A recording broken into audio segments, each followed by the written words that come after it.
अज़ीज़ तलबा व तालिबात, microbial genetics हमारा कोर्स है और इसमें हम पहले भी 2 क्लासेस जो हैं वो फ़ेस टू फेस ले चुके थे। आज हमारी पहली ऑनलाइन क्लास है जो हम माइक्रोबियल जेनेटिक्स की लेंगे। कुछ पुरानी चीज़ें जो पिछले लेक्चर्स में हम ले चुके हैं मैं उनको समराइज़ करने की कोशिश करूँगा और फिर हम आगे अपने टॉपिक्स की तरफ बढ़ेंगे। आपके साथ कुछ चीज़ें LMS पे हज़ारा यूनिवर्सिटी की वेबसाइट पे जो हमारा लर्निंग मैनेजमेंट सिस्टम है उस पर शेयर कर दी हैं। कोर्स आउटलाइंस, आपकी assignments, topics, week wise distribution, ये सारी चीज़ें आपके साथ शेयर्ड हैं। और हम माइक्रोबायोलॉजी डिपार्टमेंट आपसे और मैं स्पेशली आपसे ये एक्सपेक्ट करता हूँ कि जिस तरीके से हमने कोर्स को डिस्ट्रीब्यूट किया हुआ है, आप पर वक्त उस कोर्स को अपने औकात में से वक्त देंगे और उसे अच्छे तरीके से तैयार करेंगे। ये हमारी कमिटमेंट है और ये हम चाहते हैं कि हमारे स्टूडेंट्स अपने घरों में रहते हुए इस पेंडेमिक के दौर में इल्म की रोशनी से रोशनास होते रहें। आपको अगर किसी किस्म का भी तालीमी एतबार से कोई भी मसला अगर आता है तो तमाम स्टूडेंट्स के व्हाट्सएप ग्रुप, तमाम क्लासेस के व्हाट्सएप ग्रुप बन चुके हैं, तो आप उसमें पूछ सकते हैं। इंशाल्लाह हम टीचर आपकी रहनुमाई के लिए मौजूद होंगे। Students, before going into detail what is microbial genetics, first of all we have to look what is genetics. As you have discussed or as you have studied in the previous classes, that genetics is the study of heredity and variation. Genetics is the study of two things. The first one is heredity and the second is variation. Let's have a look on what is heredity and what is variation. Ladies and gentlemen, heredity ऐसी informations जो parents से offspring तक transmit होती है, वो informations जो parents से offspring तक ट्रांसमिट होती हैं, उस फिनोमेना को, उस ट्रांसमिशन के फिनोमेना को हम हेरिडिटी कहते हैं। अब लेट्स से एक गाय का बच्चा, गाय या बैल ही होता है, बछड़ा होता है, एक मुर्गी के अंडे से मुर्गी ही निकलती है। एक सोयाबीन का अगर हम बीज बोएंगे तो सोयाबीन का ही दरख्त उगता है और सोयाबीन का दरख्त जब उगने के बाद जब अपना लाइफ साइकिल कंप्लीट करता है तो वो सोयाबीन के ही बीज पैदा करता है। ये हेरिडिटी है। वेरिएशन की अगर हम बात करें तो चूंकि आप सबको पता है कि जितनी भी मॉडर्न बायोलॉजी है इसकी बुनियाद इवोल्यूशन पे है। इवोल्यूशन, और इवोल्यूशन में जिस चीज का बड़ा इंपॉर्टेंट रोल है वो है वेरिएशन। अब स्टूडेंट्स, वेरिएशन ये है कि किसी मुर्गी का बच्चा 100% उस मुर्गी जैसा नहीं होगा, किसी गाय का बछड़ा वो 100% उस गाय जैसा नहीं होगा। और ऑर्गेनिजम्स की अगर हम बात करें एवोल्यूशनरी स्केल पे तो हम कहते हैं कि जी तमाम ऑर्गेनिजम्स वो एक ही एंसेस्टर से डेवलप हुए हैं और with the passage of time उनके जीनोम के अंदर, उनके जीन्स के अंदर तब्दीलियां आती गई हैं और इन तब्दीलियों को हम वेरिएशन का नाम देते हैं। स्टूडेंट्स, ये सारी चीजें किस फिनोमेना से आ रही हैं ये हम देखेंगे, लेकिन चूंकि हमारा जो कोर्स है वो जेनेटिक्स सिर्फ नहीं है, हमारा कोर्स है माइक्रोबियल जेनेटिक्स।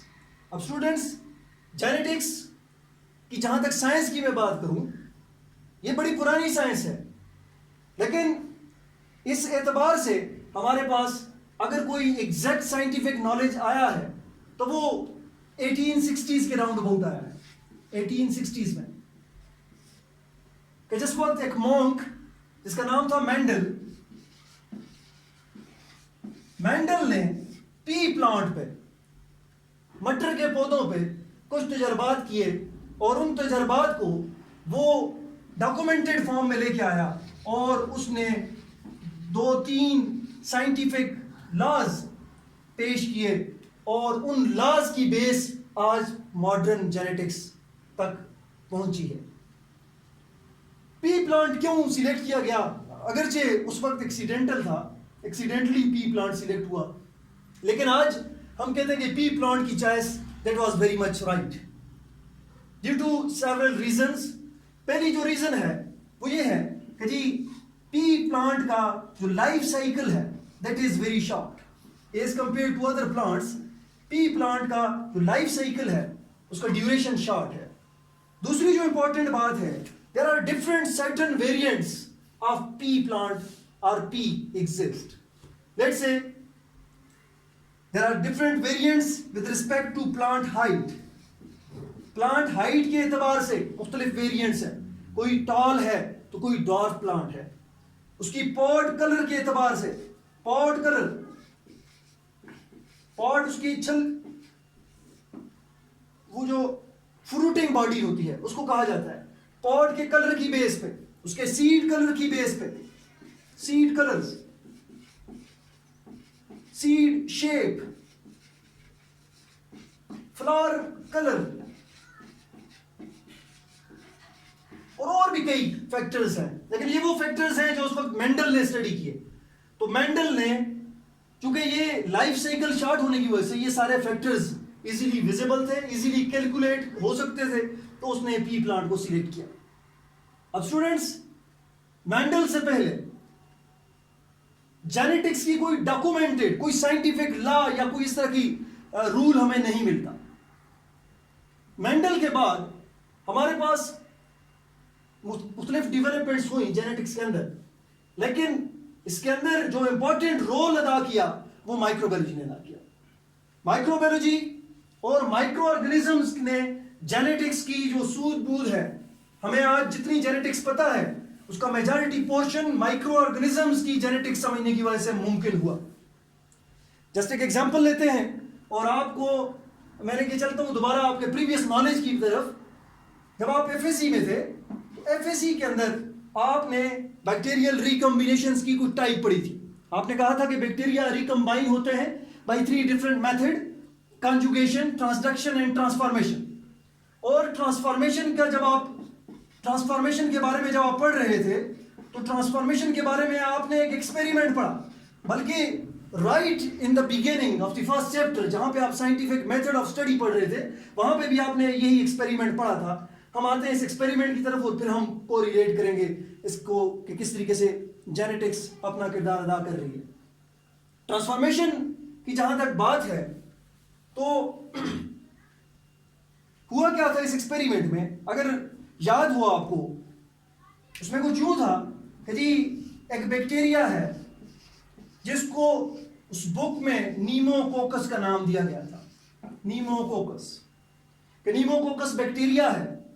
नीमोकोकस को नीमोकोकस इस वजह से कहा जाता है, ये डिप्लोकोकस है। डिप्लोकोकस मींस कि ऐसे बैक्टीरिया हैं जो राउंड शेप है और 2 बैक्टीरिया इकट्ठे पाए जाते हैं, इसको डिप्लोकोका है बेसिकली, और ये काज करते हैं निमोनिया। तो इस वजह से नीमोकोकस आपने पढ़ा था। आपने पढ़ा था कि नीमोकोकस की 2 टाइप्स हैं, 2 types. One is the wild type. Wild type हर उस टाइप को कहा जाता है जो नेचुरली एग्जिस्ट करती है, और दूसरी एक टाइप थी which was named is mutant type. Wild type and mutant type. Ladies and gentleman, ये जो वाइल्ड टाइप है इसके कुछ फीचर्स उस वक्त आपने देखे थे, और वो एक इंपॉर्टेंट फीचर ये था कि जी इसको आपने रफ टाइप या आर टाइप कहा था, आर टाइप। और जो म्यूटेंट टाइप थी इसको आपने एस टाइप या स्मूथ टाइप कहा था। ये नजर आ रहा है? एस नजर आ रहा है? अच्छा, स्मूथ टाइप, स्मूथ टाइप। अब इस रफ टाइप को रफ टाइप इस वजह से कहा जाता है कि इसकी कॉलोनी, जब हम इसको कल्चर करते हैं, किसी मीडिया के ऊपर कल्चर करते हैं, तो इसकी कॉलोनीज रफ होती है। रफ होने का मतलब कि जी शार्प एजेस होते हैं उनके। जब मीडिया है, मीडिया के दरमियान कॉलोनी एग्जिस्ट कर रही है, लेट्स से ये पेट्री प्लेट है, पेट्री प्लेट के अंदर मीडिया मौजूद है, ये कॉलोनी कुछ यूं दिखाई दे रही है।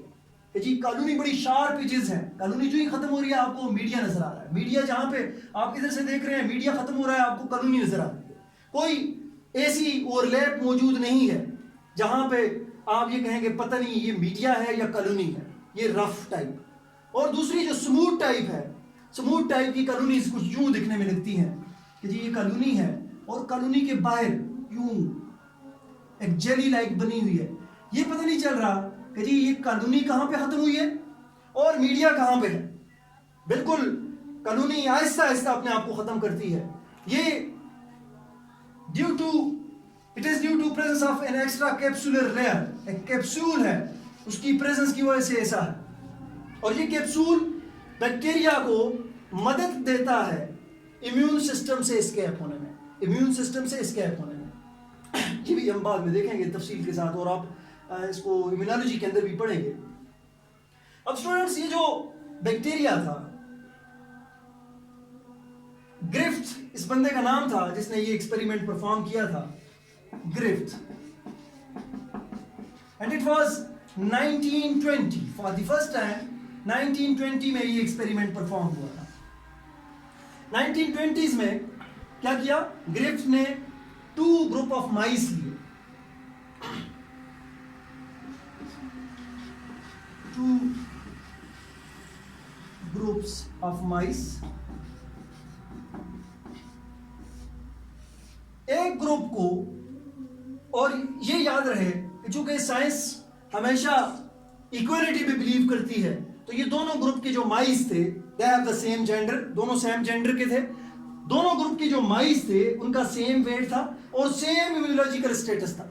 इसका मतलब कि जी हेल्थ स्टेटस के एतबार से अगर हम बात करें तो ये दोनों माइस एक जैसे थे, दोनों ग्रुप के माइस एक जैसे थे। एक ग्रुप को आर टाइप बैक्टीरिया से इन्फेक्ट कराया गया, इंजेक्ट किया गया आर टाइप बैक्टीरिया को उनकी बॉडी के अंदर, और दूसरे ग्रुप के अंदर एस टाइप ऑफ बैक्टीरिया को इंजेक्ट किया गया। ये बात भी ध्यान में रहे कि बैक्टीरिया की quantity, number of bacteria in both cases they were same, दोनों केसेस में बैक्टीरिया की क्वांटिटी क्या थी, सेम थी, इक्वल थी। लेकिन डिफरेंस क्या था कि एक ग्रुप के अंदर एस टाइप और दूसरे ग्रुप के अंदर आर टाइप को इंजेक्ट किया गया था। अब चूंकि आर टाइप, जिस तरह हमने पहले बात की है कि आर टाइप के आउटर मोस्ट लेयर जो है वहां पे कोई कैप्सुलर स्ट्रक्चर मौजूद नहीं है, जिसकी वजह से इम्यून सिस्टम इस बैक्टीरिया को जल्दी रिकॉग्नाइज करता है और जल्दी उसको अपने अंजाम तक पहुंचा सकता है। जबकि इस एस टाइप को इम्यून सिस्टम रिकॉग्नाइज तो जरूर करता है लेकिन उसके खिलाफ इतना क्विकली रिस्पॉन्ड नहीं कर सकता, जिसकी वजह से ये डिजीज डेवलपमेंट की फर्दर स्टेजेस की तरफ चला जाता है। आर टाइप के जो माइस थे उनके अंदर डिजीज के सिम्टम्स डिवेलप हुए और लेटर ऑन ये सिम्टम्स डिसअपीयर हो गए और माइस रिकवर कर गए। इसका मतलब ये हुआ कि उन माइस के इम्यून सिस्टम जो है उसने इस बैक्टीरिया के ऊपर काबू पा लिया। जबकि ये जो एस टाइप था, एस टाइप के अंदर सिम्टम्स डिवेलप हुए और सिम्टम्स की डेवलपमेंट के बाद माइस की डेथ हो गई। अब चूंकि साइंटिस्ट जो है वो इस बात को यकीनी बनाता है कि आया ये डेथ जो हुई है वो वाकई इस बैक्टीरिया की वजह से हुई है और ये जो सरवाइव कर रहा है ये वाकई इसकी बॉडी के अंदर बैक्टीरिया इंजेक्ट हुआ था या नहीं। तो क्या करते हैं हम, इसकी बॉडी से और इसकी बॉडी से, दोनों की बॉडी से ब्लड लेते हैं और उस ब्लड को कल्चर करते हैं मीडिया के ऊपर। तो मीडिया के ऊपर जब आर टाइप से ब्लड लेके कल्चर किया गया, with the passage of time Aahista Aahista हम कल्चर करते रहे, तो हमारे पास कुछ बैक्टीरिया रिकवर होते रहे, जिसका मतलब ये था कि जी बैक्टीरिया उस माइस के अंदर, उन माइस के अंदर प्रेजेंट है। जबकि वो माइस जिनकी डेथ हुई थी उनकी बॉडी से भी जब बैक्टीरिया रिकवर किए गए तो बैक्टीरिया रिकवर हुए। ये बात काबिल गौर है कि आर टाइप की जो बैक्टीरिया थे, आर टाइप जिन माइस के अंदर इंजेक्ट हुआ था वहां से आर टाइप की कॉलोनीज रिकवर हुई और एस टाइप जिनके अंदर इंजेक्ट हुआ था वहां से एस टाइप की कॉलोनीज ही रिकवर हुई। अब ये पहला एक्सपेरिमेंट था। इस एक्सपेरिमेंट को फर्दर थोड़ा सा लॉजिक की तरफ लेके गया वो बंदा और कुछ यूं नेक्स्ट स्टेप जो है वो परफॉर्म किया, और फिर हम देखते हैं कि किस तरीके से इस एक्सपेरिमेंट का रोल है जेनेटिक्स की डेवलपमेंट में।